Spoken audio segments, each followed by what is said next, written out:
वाढदिवस साजरा करण्याचं निमित्त करून एका 37 वर्षीय विधवा महिलेवर आरोपीने अत्याचार केल्याची घटना तालुक्यातील मानोरा जंगलात घडली। सदर घटनेची तक्रार पीडित महिलेने भद्रावती पोलिसात केल्यानंतर पोलिसांनी आरोपीला अटक केली। रवींद्र सोनटक्के वय 38 वर्ष, राहणार पारवाई, तहसील कोरोना असं आरोपीचे नाव आहे। आरोपी आणि शहरातील एका भागात राहणाऱ्या विधवा महिलेची ओळख होती। सदर घटना 9 सप्टेंबरला रात्री 7:30 वाजताच्या दरम्यान घडली असून आरोपीने आपला वाढदिवस जंगल शिवारात साजरा करण्याचा प्रस्ताव ठेवल्याने पीडित महिला आपल्या एका मैत्रिणीला घेऊन त्याच्यासोबत जंगलात गेली।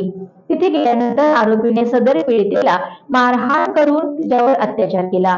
तिच्या मैत्रिणीलाही मारहाण केली असून या घटनेची तक्रार पीडित महिलेने 11 सप्टेंबरला भद्रावती पोलिसात केली आहे। यानंतर आरोपीवर कारवाई करण्यात आली। सदर घटनेचा पुढील तपास भद्रावती पोलीस करत आहेत।